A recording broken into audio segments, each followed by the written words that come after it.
tatta dhim tatakita dhim tadim tattam. Water is the basis of life. In fact, we say that life itself is what is sustained by water. We know that our bodies are made of the greater part of water, and also the earth, the greater part of the earth is made of water. Water is within all of the life forms that are here on earth, and indeed it is in other places in the cosmos. Water has been a very important archetype in ancient traditions across different cultures. There are water deities like Neptune, and coming from India, there's the goddess of water, goddess Aapah, and then later on, the deity of water, Varuna. I have been preparing my next offering, my course, which is called Invoking the Ancient Waters, Dance as the Secret Intelligence of Water. And so I have really been dwelling in the domain of the archetypal intelligence and teaching of water. And so I'm going to share some reflections with you around the water archetype, and importantly, what it offers for us in our times. Sometimes we think that archetypal wisdom is quaint and it's kind of interesting, but there are myths and legends, and what bearing can it have on our everyday lives? And yet the intelligence of archetypal traditions is incredibly important, especially for the times we live in, because at its core, what archetypal wisdom offers is how to navigate the plurality of reality. So reality is diverse and plural, and when we only lead with the paradigms of the mind, however useful they are, we are really not equipped to deal with the multifaceted, multidimensional domain of reality, which cannot be arranged into a linear rationalization all the time. Of course, there are parts of reality with which we can do that, but the whole movement of reality is unavailable for this kind of neat linear arrangement. And what these archetypal traditions were is they were vessels in which all other parts of reality, including our mental consciousness and all of its paradigms and narratives, all of that find its rightful place. And that's the beauty of an archetypal intelligence. It's that it doesn't deny anything. It just allows things to fall into their rightful place when we are able to approach reality from the lens of that archetypal intelligence. And especially in our times, it's a time of great polarity and division, and we often feel that there is nothing available to us either other than yes or no, or signing up to one side or the other. Whereas what this archetypal intelligence offers is that plurality can coexist, that many different things can coexist, and that they can all find their place and value in the expansive domain of reality. So that's a little bit about why this intelligence is important. And water is particularly important because water is invoked as consciousness itself. By this I mean that when we speak of consciousness and we are speaking conceptually or intellectually, or even when we consider consciousness as something that is not of our body, we often think there's consciousness and there's body or matter, and the two are different things. But indeed, what is proposed in this invocation of water as consciousness is that actually consciousness is infused in matter. It moves, it is incessantly moving, it's dynamic, it actually creates form and activity because it is infused in our bodies within matter, as water is. You can see that, as I said at the beginning, water is in our bodies, water is in the trees, in the soil, within the animals around us. So what it proposes is that consciousness is actually becomes real through its material manifestation, activity, and experience. And this is this beautiful gift of water. The first teaching is that this element of consciousness, this experience of consciousness, is not far away or remote from us, but it's actually intimately available within our bodies, and it is, what can I say, it is abundantly available all around us, in the oceans around us, in the animals and birds and everything around us. This infusion, this immanence of consciousness is readily available to us. It is not far away, nor is it other than its material manifestations. Water has a very important archetypal role in the dance I offer, which comes from the Indian archetypal tradition, because the very archetype of the dancer, Apsara, the name Apsara means beings that flow in water, which means beings of water. So dance itself was an expression, this archetypal dance, I'm not speaking here of any dance, but where dance is approached archetypally and expressed archetypally, it actually is this intelligence of water. Because the intelligence of water is not of thought or word, but it is something that is unavailable to thought and word. It is something that is greater and more expansive than words and thoughts. And therefore, it was this dance that is revealed in the dance of the Apsaras, which is that intelligence of water as movement. So what I want to share with you in this video is 4 teachings of water. And then I want to end with a beautiful prayer, which is an ancient Vedic prayer, just an excerpt from a beautiful prayer to water. So the first element of water is that it is the source of life, which is where we began, that water is what sustains life. And in fact, life is what is depends on water. What water sustains is life. So as the source, it's the birthplace, it's the embryo, and therefore it has this maternal aspect to it, the water as the great mothers that births life.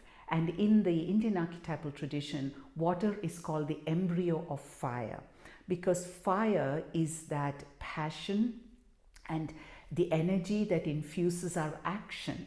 We need energy for action. It's the heat of the action and the passion of the action. But fire is also not just any action, but it is action as offering, because fire is always used in rituals and ceremonies as a way, as where you gift your offerings, or where you offer fruits or things that you bring to the offering, you offer into the fire. So there is an element of the fire invocation which is about offering. The waters themselves offer, because waters offer life, unconditional life. There is an offering of waters that is life-sustaining, life-nourishing. So this, in offering, we meet the offering of the waters. In fact, in one of the hymns, it says that the waters flow towards those who are in offering. When we are in offering, this intelligence of consciousness comes to us. I'm just going to perhaps clarify what I mean by consciousness in this context. I don't mean consciousness as in the way we think about it, that the mind is conscious and the conscious, we are conscious because of the brain and the mind. By consciousness here, I mean sentience, in other words. It means what is it that makes reality sentient, makes nature sentient. And that is not just infused by our mental sentience. We don't create meaning in nature or give it a purpose and a rationalization. But this is the sentience that is of nature itself, the sentience that is of our body itself. So that's what I mean by consciousness. It is not something that is created by our minds, but in fact, our minds are part of this greater consciousness. You could call it reality, you could call it the divine, you could call it nature. It's all the same thing. So this consciousness is the birthplace, is our birthplace, it's our source, it's where it holds the embryo, and it's from where we birth, not just materially, but also in terms of course, our own consciousness. So in other words, the waters, the invocation of the waters holds intelligence about our own nature, who we are before the narratives and the stories and the roles and everything that we engage or that is imposed upon us or that we receive immediately upon birth. But this is who we are in our elemental primeval self. Just like a seed becomes a tree, or a flower, a bud becomes a flower, there is that innate unfolding that is already held in our bodies because we are of the same nature as the waters that birthed us. So waters as the source of our sentience as well as the source of our body and material manifestation. The second thing is that the quality, the teaching of water, the second one, is the quality of spreading. When we speak of waters here, it is particularly the oceanic waters that we consider. So when you stand and you look at when you stand on a seashore and you look at the ocean, you have the sense of the waters spreading. It's not like a river necessarily or a stream, but it's this spreading sideways nature of the waters. And when we invoke waters in dance, the physicality of waters, this quality of spreading, you can see that it is a very basic physicality of many archetypal dance traditions. Very often traditions can use things like masks, which are spreading sideways, or movements, their body movements are very much about that spreading sideways movements. So this experiencing of this expansiveness sideways, which is not just about what is in front or what is behind us. So normally in our lives, all of our paradigms are organized about building on the past, looking into the future. So there is this linear chronological arrangement of facts and experiences, whereas the waters suggest that there is a different quality of experience in this spreading sideways. Just consider that how little we even look sideways with our eyes. You can join me if you like as you're watching me, is just moving the eyes sideways. We don't do that very often. So this space beside us is where we are invited to experience that spreading sideways and things being beside us, not behind us, front of us, or top or underneath us, but that life being beside us, this reality that is beside us. Again, in many traditional dances, you can see how people hold hands or have hands on top of or shoulder to shoulder, or they hold people's waists and they have this sideways spreading lines. All of this is suggestive of that experience of life beside us, that we hold all of life hand in hand beside us. And that is the plurality, the abundance of plurality, is that it's not that we are on top of the plurality, but plurality is truly experienced as this beside all of life, that we are side by side with all of life. Doesn't matter if it is a little ant or it is a lion, that it's all standing beside us, shoulder to shoulder. And this is that invitation to that sideways domains, that sideways spreading waters. And in that realm of sideways is also that horizon where the earth and the sky meet. Again, when you look across the ocean, you can see this beautiful point where the ocean and the sky seems to melt into each other. And that is also that non-duality, neither one nor the other, but everythingness. It's that beautiful everythingness that is also the teaching of water.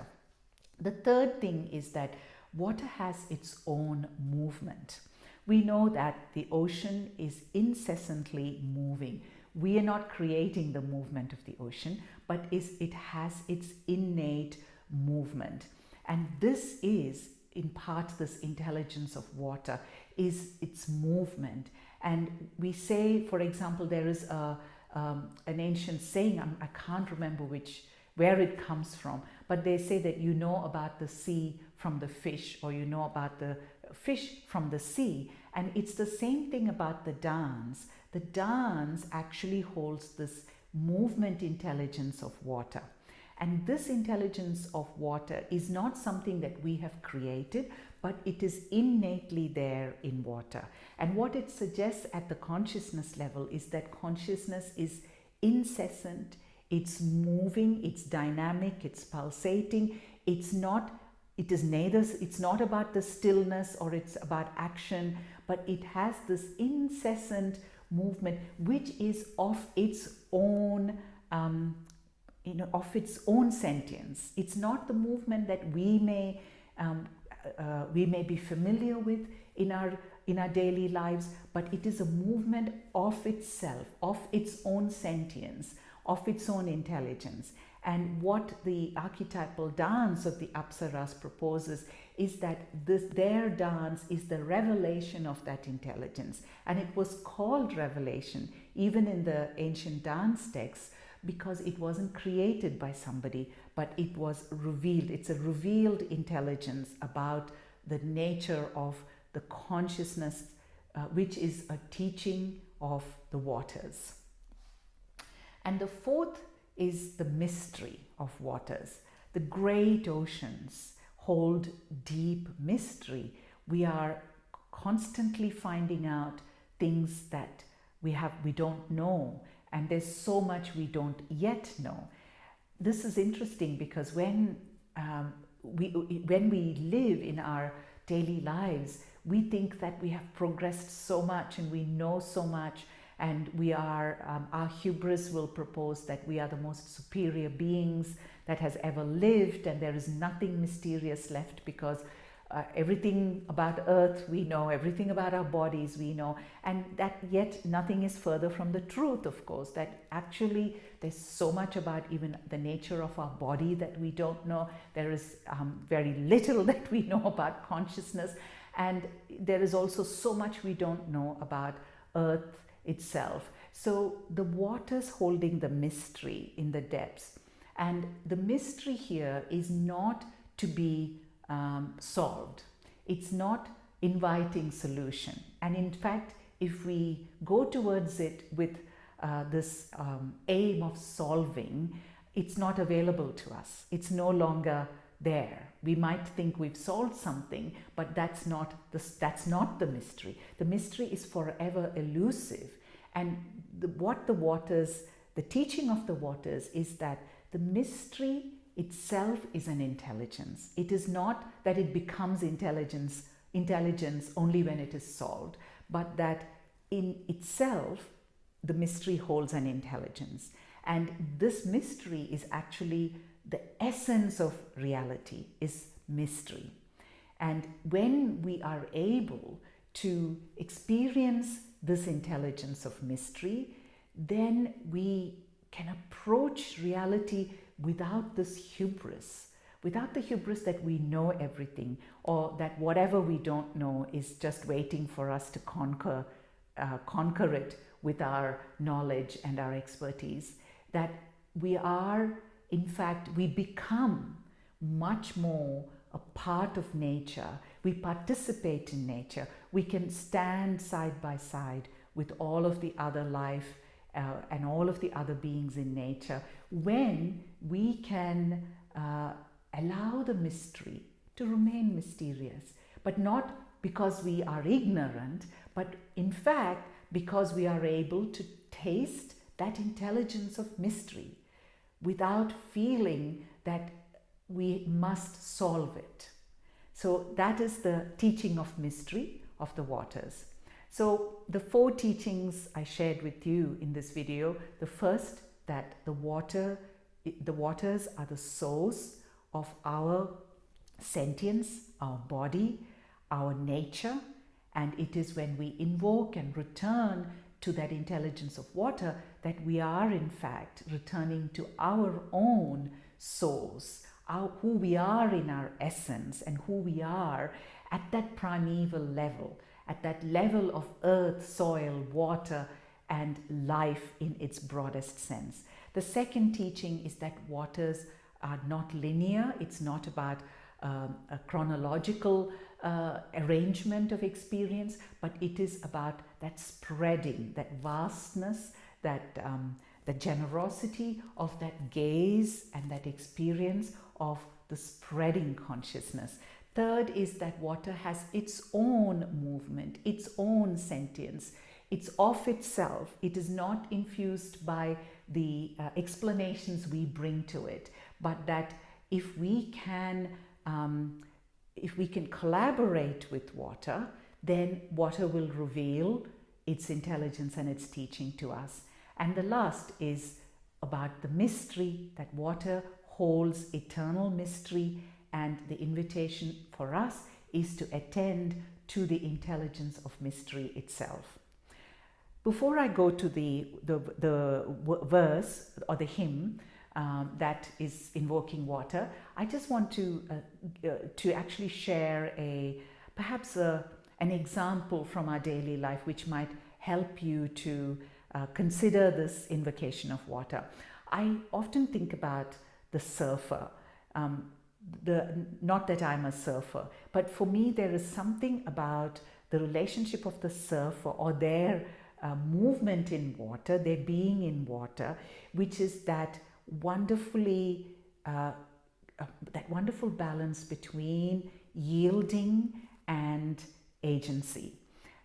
It's not all about yielding, so this is not a passive surrender to the waters, because then we will drown. That's not the invitation of the waters. It's not a passive surrender, but it's like that surfer is where of course we have a base of skill. The surfer has an incredible basis of skill, but that when the surfer is in the waters and surfing those big waves, there is so much reliance on that body-led intelligence. When the waves come crashing, more than just the skill, on top of that skill, there is that body-led intelligence.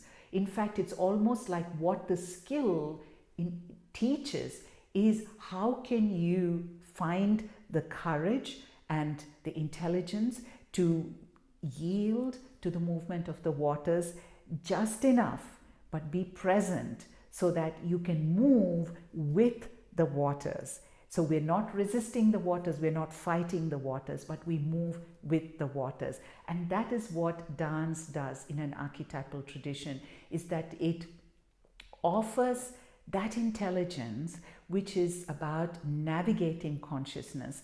It's not surrendering passively to consciousness because we are overwhelmed by it like the waters will overwhelm us.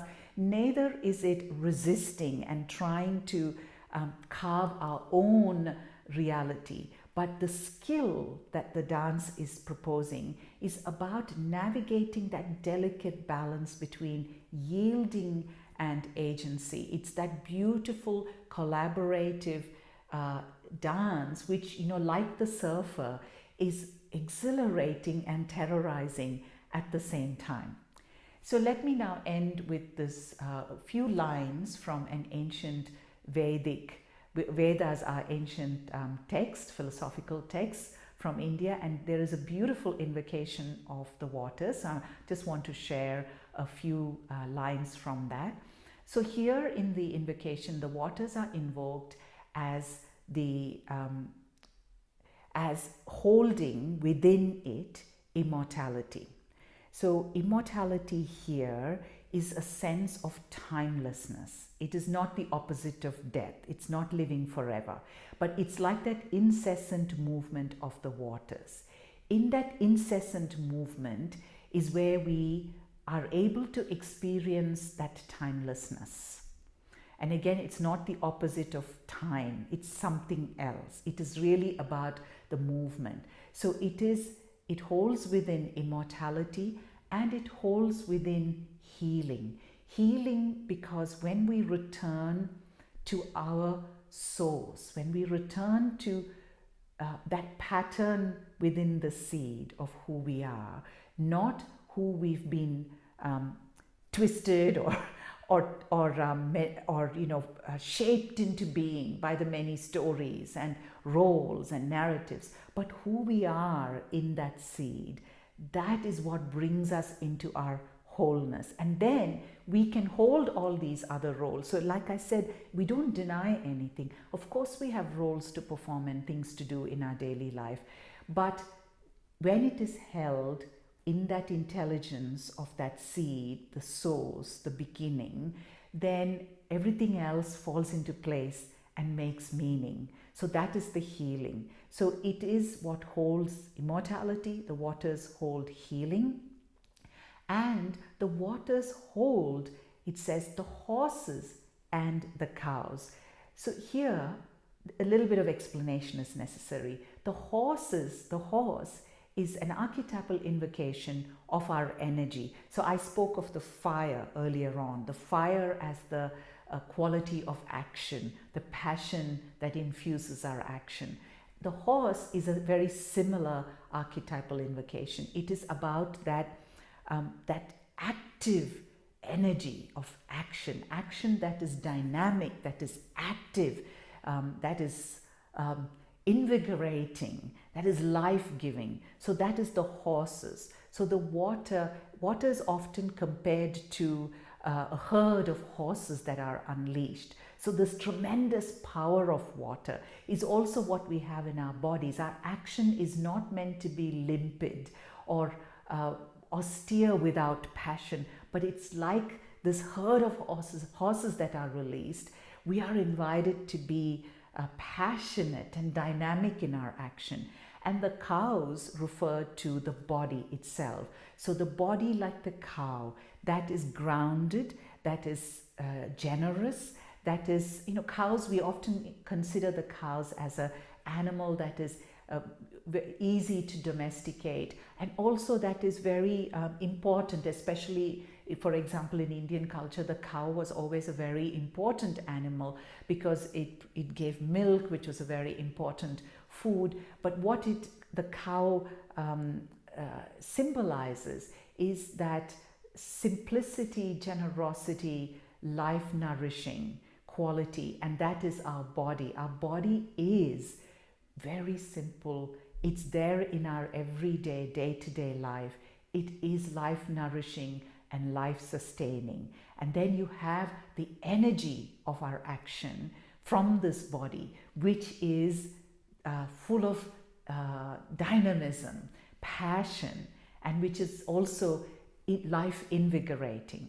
So all of this comes from the waters, this teaching. It's when we return to the waters, the elemental waters, its intelligence and teaching, which is very much of the body, of the earth, of the soil, of life around us. When we return to that, it is also what brings to us the teaching that is about that timelessness, about our healing, our wholeness, and also about energetic action and the life-nourishing qualities of our own body.